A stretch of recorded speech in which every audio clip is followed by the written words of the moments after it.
Welcome back and checking in. Thank you. Ladies and gentlemen, sorry for the impromptu, not our usual setting here, but I am with the legendary Kay Griggs, the woman who introduced a lot of us to this line of work, if you will. She's alive and well. We're going to choose not to film her or photograph her for her safety, but I wanted to at least record her voice in our conversation because I want people to know that she is alive and well. They didn't win. They didn't hurt her. It's a happy ending, and she's 79 years young. She's an amazing woman in every way. How are you, dear Kay? I'm just fine, thank you. It was so nice of you to make the effort and come and see me. And I just, it's delightful. You're a wonderful young person, and I really enjoyed chatting with you. And thank you. Thank you. So I won't make this maybe just 10 minutes or so. Just a couple questions that I don't want to rehash the things that you've asked because you did a great interview with Jeff Rentz. I've not heard much from Jeff Rentz. Did you keep in contact with him at all? No. He just called, and it was a nice interview. What about Pastor Strawcutter? I've talked to him a couple of times, but it's been a good while. Okay. But he's a wonderful person, and he interviewed a Virginian friend of mine, John Lewis, who grew up with our family, and Meriwether Lewis's son, John Lewis, who's passed away, who was a good friend of my brother Bill's. But he actually interviewed him. And let's see who. George is still alive. Yes, I believe. Okay. he is. Is he older or younger than you? Older. Older. Yeah. Do we know where his whereabouts are? Yeah. Okay. Okay. You saw him. I remember you told Jeff Rentz you saw him what in 2001 at some occasion. Was it a wedding or when did you? I'm trying to remember the last time I saw him, but really he's happy, and I'm happy, and I'm happy that he's happy, and he's doing well. Okay. He's doing well. That Good. Makes me happy. That's all we can hope, people. There's a couple things, just chatting with you throughout the day, that you've changed your opinion on. Usually just because 25 years is a long time. I can't believe I was in second grade when I think it's 98 when you went up to Michigan with Pastor Strawcutter. At the time, you said that you thought the CIA was kind of a bogus thing. You feel differently now. Is that correct? Well, yeah. I mean, I knew a lot about Donovan and the CIA, and my brother-in-law was in the CIA, and I know people who were in the CIA, and Donovan's wife, Ruth Rumsey's family I knew well in Irvington. The Rumseys are family friends. And I know that people draw salaries in the CIA and so forth, but most of the CIA people I knew who were retired, before they were in the CIA, they were in military intelligence. Okay. And therefore they were picked up because they were linguists, or they had a special knowledge of some geographic place, or high-level friends who would be useful. And of course there are different parts of the CIA. There's the plans and policy part of it, and then there's the one that does psychological operations, and they disrupt countries. They do all kinds of naughty things in other countries, which I think is not a good way to win friends and influence people. You get caught. At the time, I even remember Pastor Strawcutter asked you, had you ever met Madeleine Albright? And as a woman, I think you admired her, but I met you and I just in our chatting that, I don't want to put words in your mouth, but you kind of believe that she and Condoleezza Rice perhaps possibly both had handlers. Is that? Oh, definitely. And I think Madeleine Albright having been born not in the United States, and I'm not prejudiced or anything. You mentioned that she was Jewish, Jew, so that was kept quiet. Whether she kept it quiet on purpose or her family did, that was interesting to me. That she knew very well a professor who was her handler, I think. Her father, Corbell. Yeah, the handling of innocent individuals or women when they're young, or men, it occurs a lot. And when one realizes that one is not able to say truth or to speak truth, that is a red flag. That should be a red flag to most patriotic Americans. And that's what concerns me, is that they're basically afraid. I think there's fear. There are fear tactics being used, or something in their past, or maybe something they did in college that was photographed. But truth is light, and light is truth. And none of us is perfect. So I think it behooves all of us to be truthful and not go along with something, not cover things up, and certainly not cover up crimes that other people have done in our name, or supposedly to help us, that we know were done intentionally and which hurt people, and that's bad. That's very well. And there, I was going through on my travels to get here. I was going through your old interviews, and I always learned something new. Like, and perhaps you don't even know the answer. They use plane crashes to off people that they're at, cross with for whatever reason. Oh, absolutely, all the time. John Denver, we can't figure out John Kennedy Jr. That's right. Even Clinton, when I was living with Sarah McClendon, and it was his birthday, and we were invited to one of his birthday parties. The one in Washington was at the Kennedy Warren, and Sarah was invited, and of course I went with her.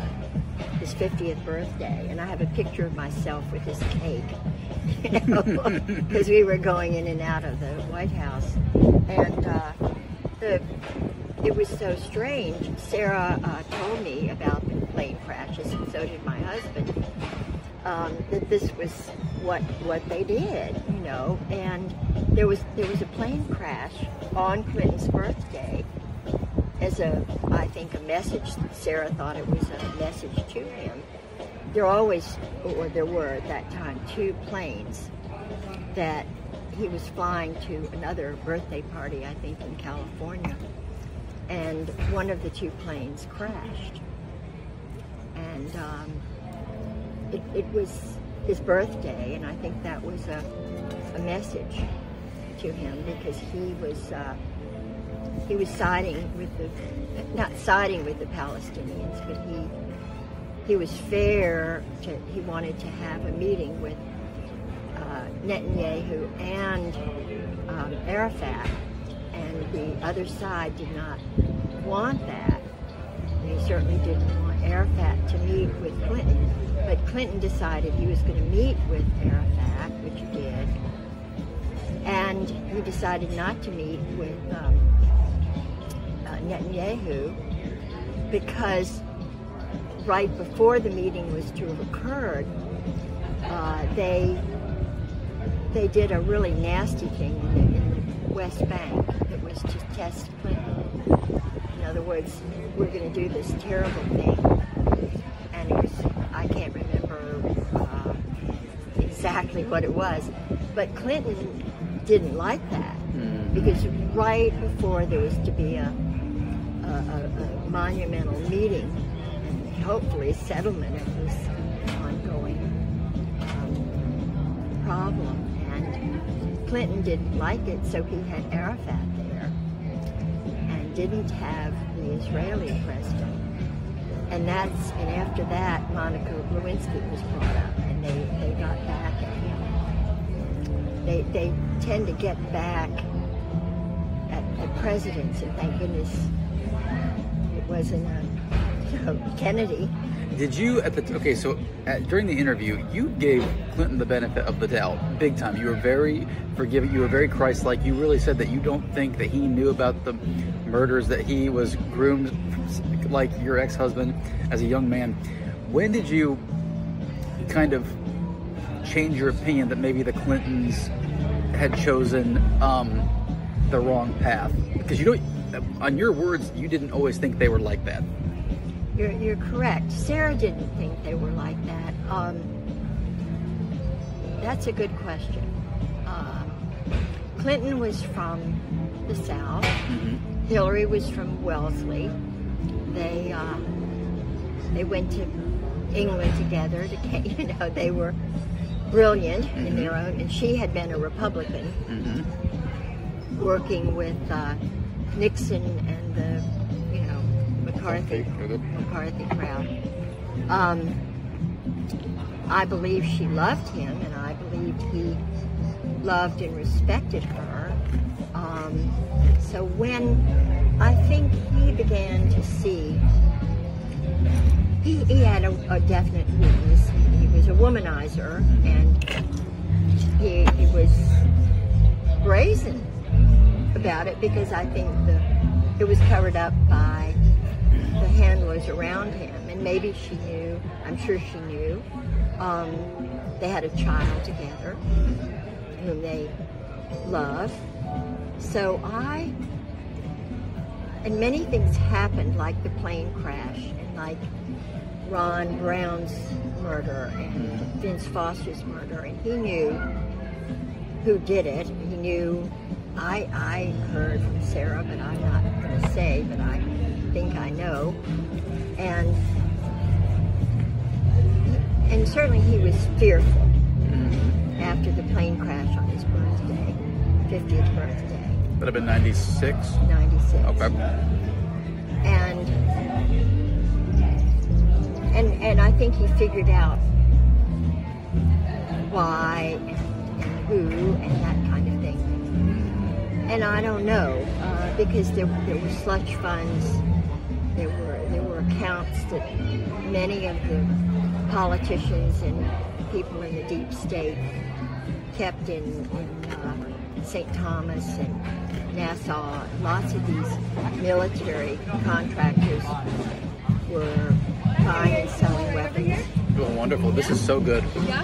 Thank you. Yours? Have you been enjoying it all right? Yeah? If you would like me to switch it up for something else? Excellent. Okay. Thank you. Is there anything I can get for you?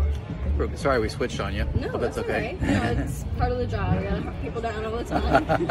It's wonderful. This is amazing. Maybe a little more water. Would that be okay? Yeah, Thank you so much. It's kind of hard to see. Oh, that's with it? all these. We're really fussy, you can tell. Yeah, I can tell you what I'm just doing. We're impromptu. See, I want you, and because I feel like the more casual this is, the more real it'll seem, because that's how Kay's been for 25 years. She was not fussy back then. She had her Kodak camera that she showed Pastor Strawcutter. And she is, but not to interrupt her, but everybody, the woman is who she says she is. What more can you ask for? Yes, thank goodness. Yes, still, unlike Clinton. So they put the fear of God in him. It sounds like that's a big part of it. I think fear and just big money. Okay. And realizing that nobody's gonna go to jail. It's Teflon time, because what happened to Kennedy was just dreadful. What happened? Thank you. You're welcome. Some of the other presidents, and of course Clinton realized he could be in a plane, could have been in a plane crash, or get quick cancer or something like that, which the CIA does jobs like that. So I think having the daughter, he and Hillary kind of got together, and she felt it was her time, I guess, to be president, and she had done what she was told, and but they stepped across the line, morally, ethically, legally, every way. But then others have, whom I know about, and I see it's just a nasty road downward, because you need to recognize the line and not cross it. Very well or said. just bow out and say, hey, this person's done that to me, and walk up to that person's office and say, why did you do this, with your little camera? And or meet them at a cocktail party and say, look, you're not a nice person. You did this, and I know you did this. And I'm starting to wonder.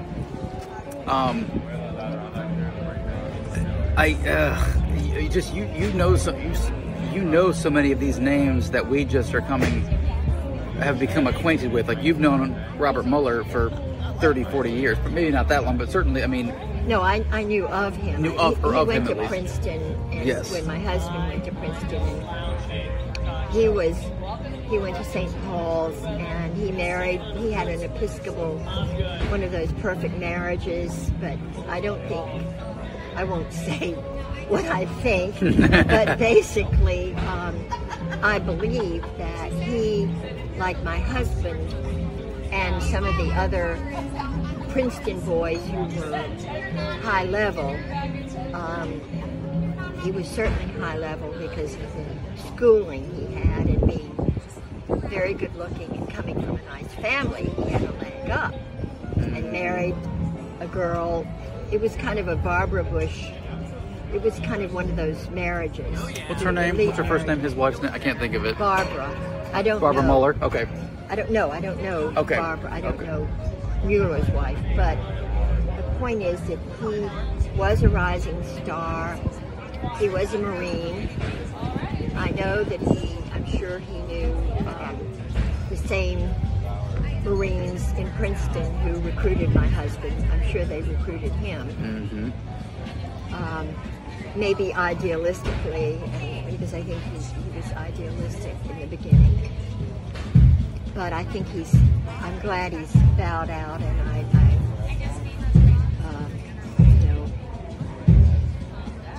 of all the cast of characters, he wasn't the worst. No.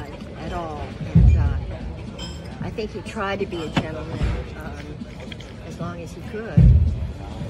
But he didn't actually, the report, he hung around a long time before it was written. Mm-hmm. Well, and we were chatting, the congressional hearing on his report on collusion, I guess 4 years ago during the summer of 2019. Right. He's a year younger than Kay. And ladies and gentlemen, let me tell you, Kay Griggs at 79 is sharper than sharp can be. You're lying. No, I'm not. No, I'm not lying. Because I got to be honest, you see people like Robert Mueller, who's a year younger, and that was 4 years ago. The lights are on, but nobody's home anymore. I'm not being cruel. That could be dementia. That could be, again, Kay, I don't want to put words in your mouth. That could be, who knows what they've done to him. Right. It's just the way it is. He knows a lot. Uh-huh. He might know too much for certain people, particularly a certain person I won't mention.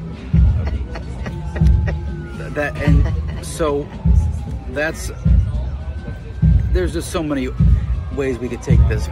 The first question I asked you when we connected was in the interview when Pastor Strawcutter said, oh, but Eisenhower was a good guy. You said, and he's not, again, like Mueller, he's not the worst, but there was, well, tell us what you know about Eisenhower, because I found that interesting. Well, I've probably forgotten more than,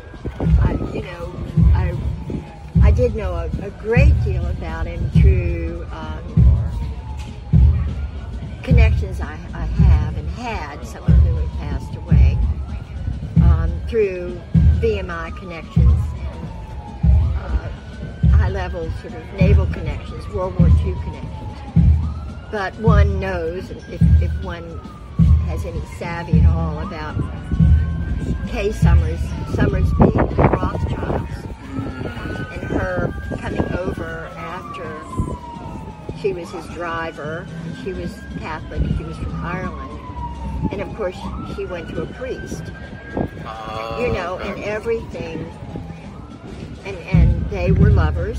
She wrote a book about their affair, and I do know for a fact, because a really close friend of mine who went to VMI and was MacArthur's aide in Japan, a very close friend of mine, said that, and knew Marshall very well, that Marshall went to Eisenhower because he wanted to leave Amy, and he went to Ike and said, "You're not going to leave your wife. Poor Cam. You're not going to leave your wife and go to pay Summerton." Wow. It was that serious? It was that serious. Oh, okay. Absolutely that serious. Okay. She came to New Jersey for a while and lived with a family with the Rothschilds. Rothschilds, that is. Yeah. Because, I'm sorry guys, there's a band playing. We'll move if it gets too loud. But see, that's it. We're just hanging. Okay, so So he could be handled. Okay. Was Marshall his handler? Yes. Okay. We don't have a blender back there. Okay. And I'm Wow. not saying Marshall was not patriotic, and I'm not saying that Eisenhower was not patriotic. I think they were. But there were certain individuals like Patton's murder that it was kept quiet. It didn't get to the press. The press at that time was totally under the control of the Pentagon, and therefore, for the benefit of the war effort, things were kept quiet. Like Roosevelt's death, I think, was done intentionally. FDR was done intentionally. Absolutely. What was it? I feel so embarrassed, but Well, I feel polio. But what did they say it was? No. I mean, I think he did have polio. True, but he didn't. That didn't kill him. No, but he Okay. was down. He was down in his southern place, and he had his lover, there, and Morgenthau came down the night before he died, and a Russian woman was with him. All of a sudden, just impromptu, and he ate some caviar that she brought. She was supposedly going to take his picture. Oh God! Paint his picture. It's like out of a It wasn't. Fleming She novel. wasn't invited. She wasn't known. Just the lover was down there. Who was the lover? Oh dear, I know her name, but Okay. it slips me right now. But that he died very suddenly, and the reason I think, and two of my other more well-informed friends think, Morgenthau, it was the end of the war. War was coming. The end was coming, and Morgenthau and his friends wanted Germany to be totally agrarian. It was called the Morgenthau Plan, and he was very corrupt. He went to a meeting, and I believe he signed something. He signed Roosevelt's name on something. Forged it? Yeah. Oh, that's not It was at good. a meeting in wherever, and Roosevelt found out about it. Found out Morgenthau's, real motive was to totally destroy, all of Germany. In other words, turn them into an agrarian society. And Roosevelt found out about it, and so did Forrestal find out about it. And Forrestal met an untimely death. And it's funny that Morgenthau was the last person to see him alive. And Forrestal as well. yeah, I did not know and that. he sort of jumped out of a window. I don't think he did. His family don't think he did. But he desperately was trying to talk to Truman, and Truman, Forrestal went all the way down to Truman's place in Key West, I think it was. I've been there. The little White House. Yeah. It's charming. I mean, but Forrestal was basically trying to do the right thing, but he also died, and it was the end of the war, and so it was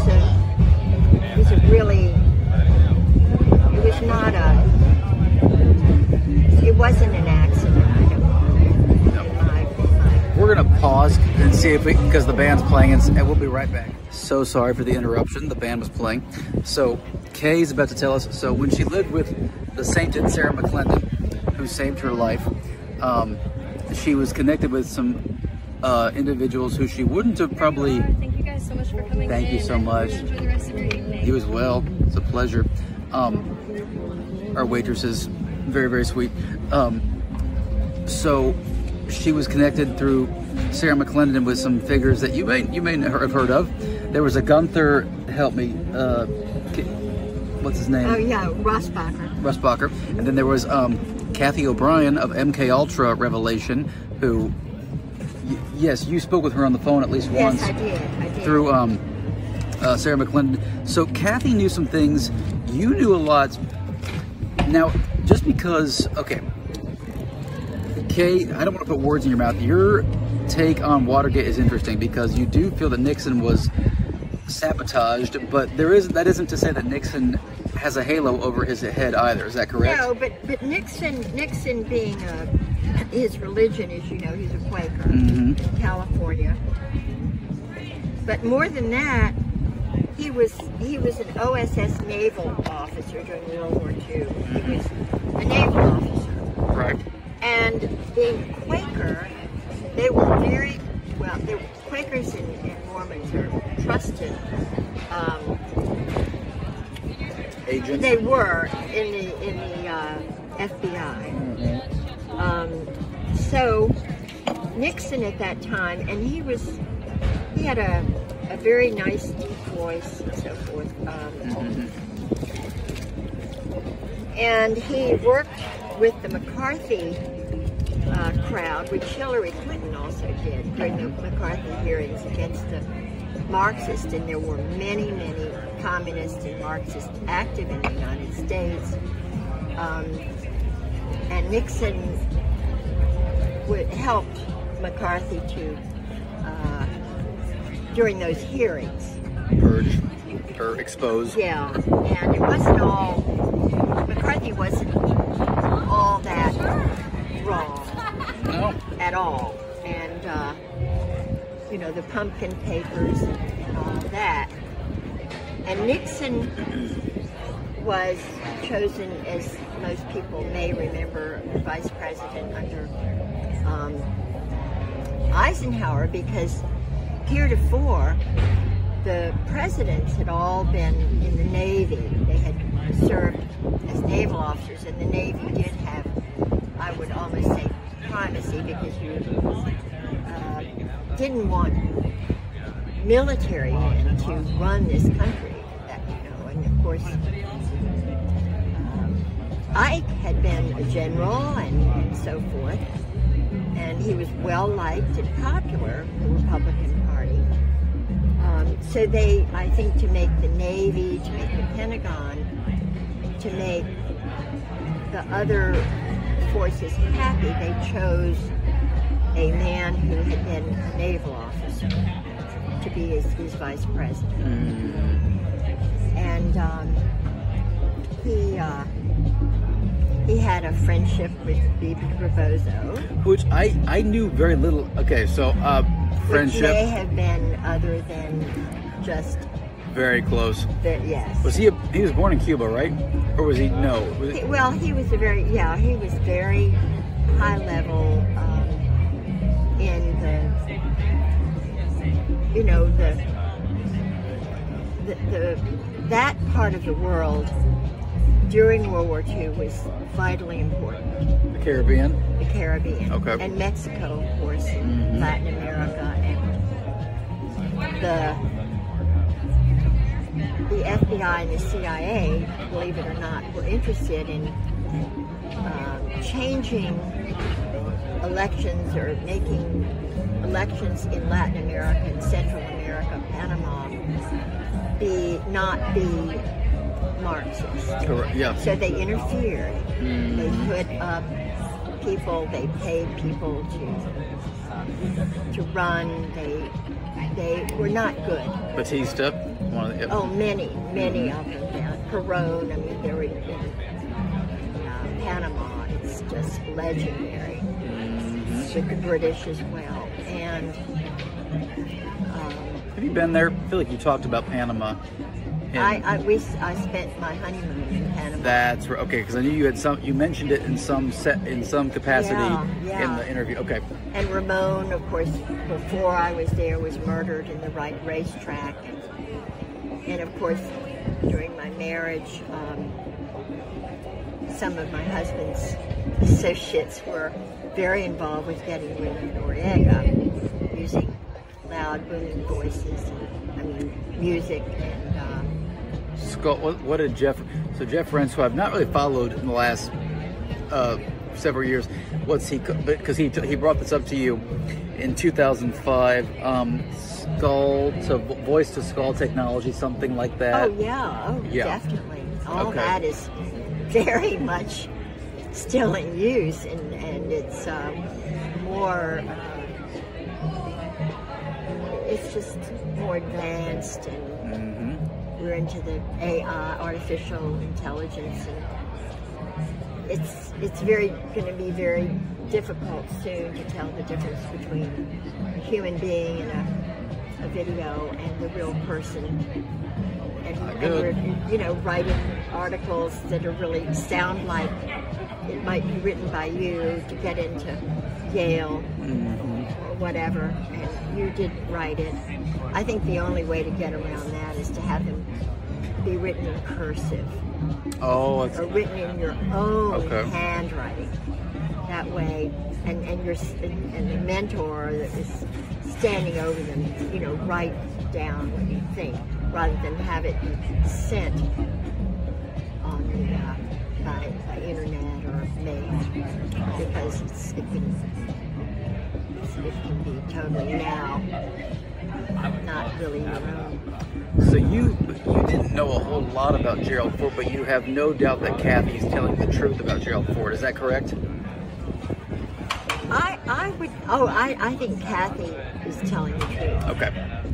Because I do have some people that go ahead. It's easy if you're in any kind of. And he was in the Senate House, Congress senator, I believe. Yes, House. But it was normal for. I don't want to say pretty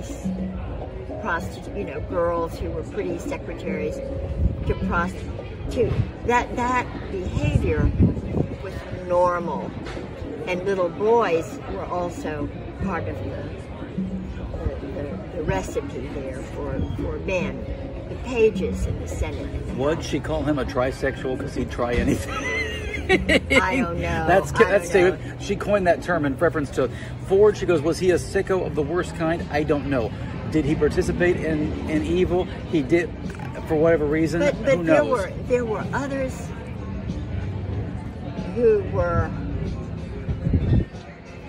worse. Yes. And I think he was a football player, so he's not all that. But he was nice looking, and they were looking for nice looking people to run. Puppets. I mean, yes. They had to be nice looking. That was one of the. Intelligence wasn't what really they always looked for. It was how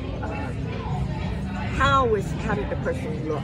Was Betty abused, just given the alcoholism? I don't know. I know. think she loved him, and I think he did love her. And I don't know. They were outside. They were in a different milieu, weren't they? Like a different ambiance than what. Well, they were kind of normal as a family, and he was normal. And I think after they sent Rumsfeld away because he knew everything. After Watergate, yeah. He knew everything, and he went to Princeton. He was, he was part of the insider Kissinger in that crowd. So they protected him by sending him to Belgium. And then he came back in the 90s and invented the new NATO. which is now taking over. It's the new world, the new NATO. It went, when I was a senior NATO wife at that time, there were maybe, I think, 12 countries. Now, how many are there? Oh, didn't they just add the Scandinavian countries the last Sweden, 6 I months? think, one of them. But I know a lot about Norway and was over there for NATO conferences and in and out of Kolfas, which is a base, a secret underground. They have lots of underground bases. What's the significance? Okay, so there's even some in the New Age community. There's even significance about Norway. What is with that? They talk about these underground. What is the deal? That's called prepositioning. Okay. And that was started by someone I know very well, who was a friend of ours. My husband's a Marine. His first name is Jack. I won't mention his last name. But what is called prepositioning, and the CIA and the NSA, they have these ships, big ships in Newport News, and they take all these weapons. They make so much money selling weapons. They don't want an end to war like I do. I want common sense people to stop it and take that money and try to make people's lives better. But the prepositioning is going on, and they're taking all these weapons systems and they're taking them to Norway. They have huge underground, they're drilling these underground caves and things. They're making. I think people know this, but they have a huge machine. I'm sure people know about it. It's huge. It's round, and they can just drill right through rock. And Norway is a great place to deposit things. You've been there about 20 times? Well, many times. Many times. So I took the mayor of Virginia Beach, and I've been over quite a number of times. Norway and I love the Norwegian people because the schools, the children are, by the time they're they're bilingual, by the time they're in the 5th grade. Perfect English. They write beautifully, and by the time they graduate from high school, they're trilingual. And if they're really, motivated, they might try Mandarin Chinese or Russian. But if not, they may learn Spanish. But they're, the Norwegian people are fabulous. They're great. They're very nice. like you. Well, I don't know. I love them because they're like they're like the back. Scots. They're just, they're down to earth, and they don't like phony people. They're not big on money and people with money. In fact, they're kind of turned off by it. Egalitarian. Yeah, very egalitarian. Women and men are equal. The daddies stay home, and they have the same teacher from the 1st grade, I think, through the 3rd grade.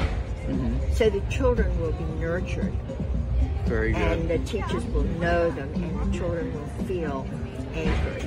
They're great outdoors people. They love to go out, and they're just fabulous. They remind me of many of my friends in the old days. So, Kay has introduced me to a concept that I knew very little about, that one of her academic mentors, because she's so humble, but she got invited to view the Dunmore Papers, in which Lord Dunmore was the last royal governor.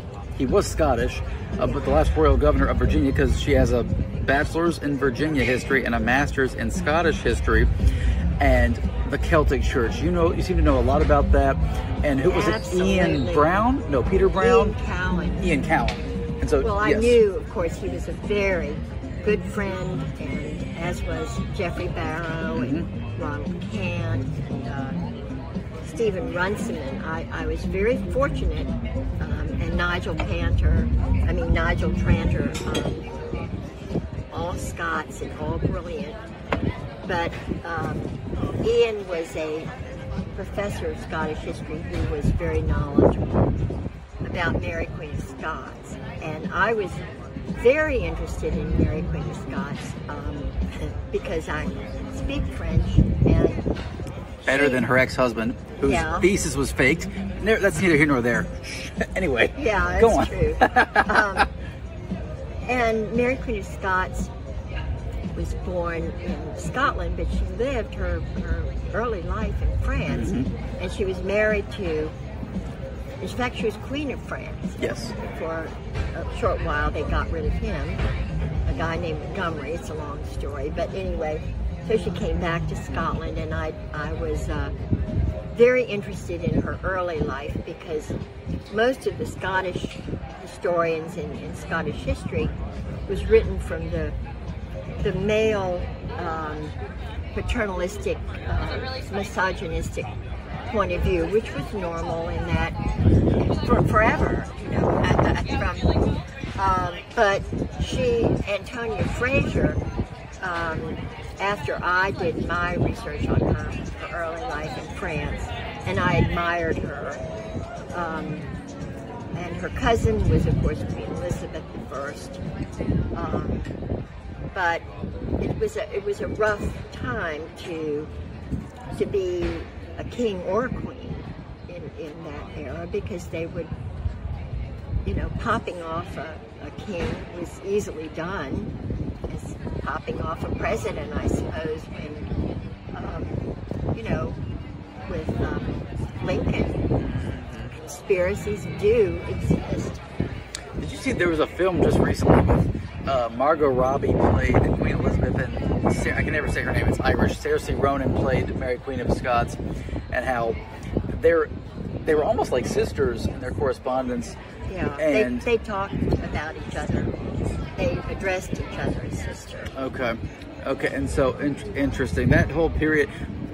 And so and into the Celtic Church, so you described it that they were Northern Greeks, the Bogomils, and they went through the Cathars, and well, because you're very, you defended Jefferson in your interviews that he may have not been did he believe in Christ's divinity? What do you think? Well, the founding forefathers is Jefferson, Madison, Monroe, Patrick Henry, Marshall, the first Chief Justice.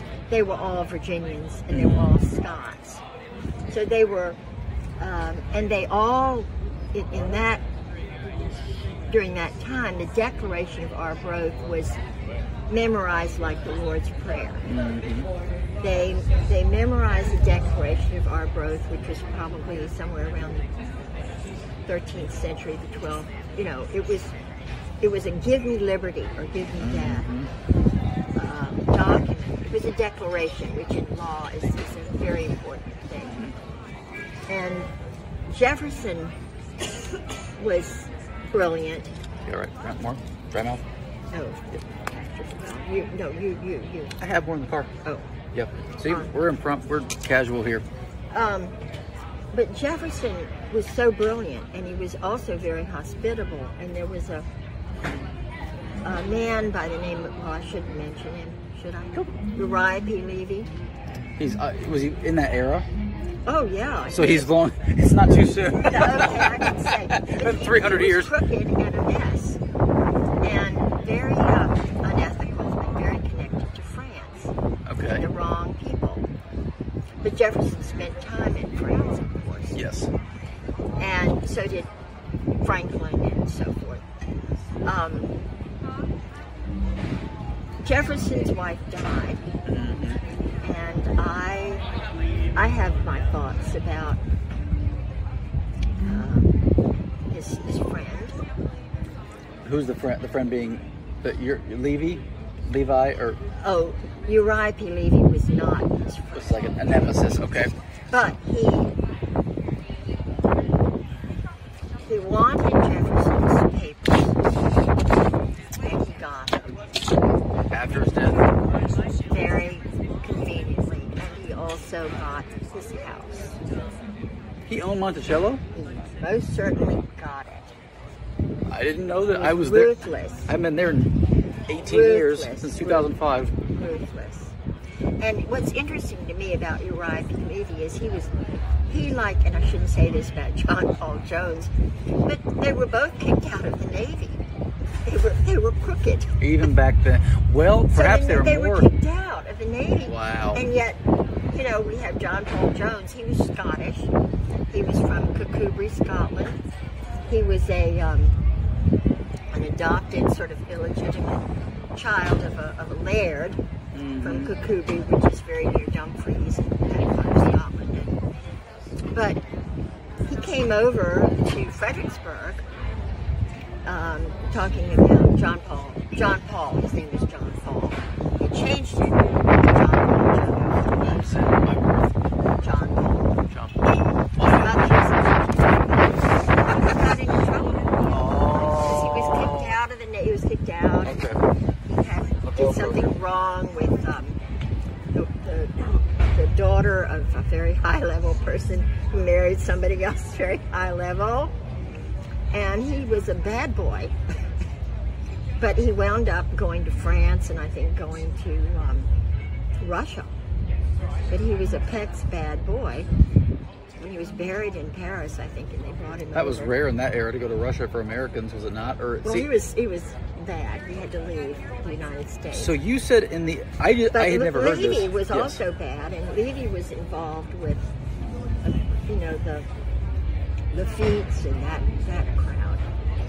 He was involved with some really pirates or people who were robbing ships. So Levy was not a good man, but he made some money, and he wound up with Monticello, kept it until the 1800s, I think.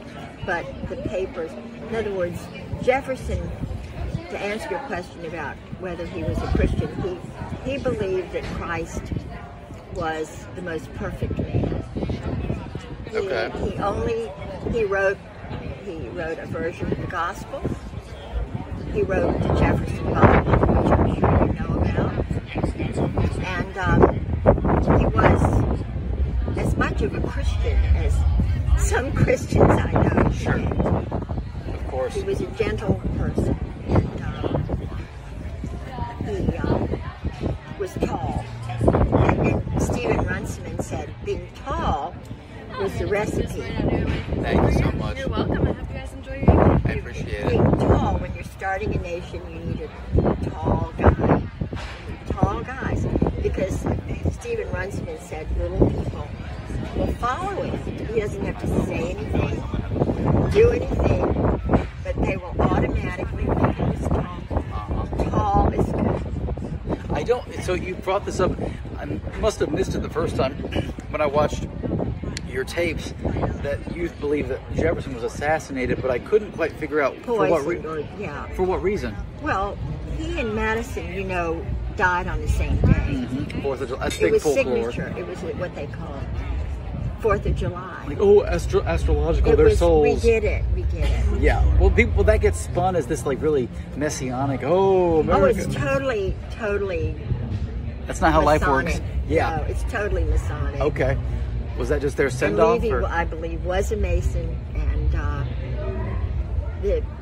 I can go into stuff about the Virginia Freemasons. I know quite a lot about them, but yeah, I mean, the Masons at that time were just getting started, and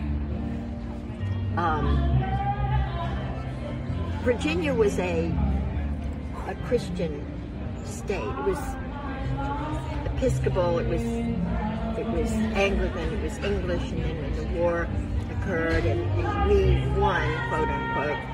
That's really off key. Give us one moment.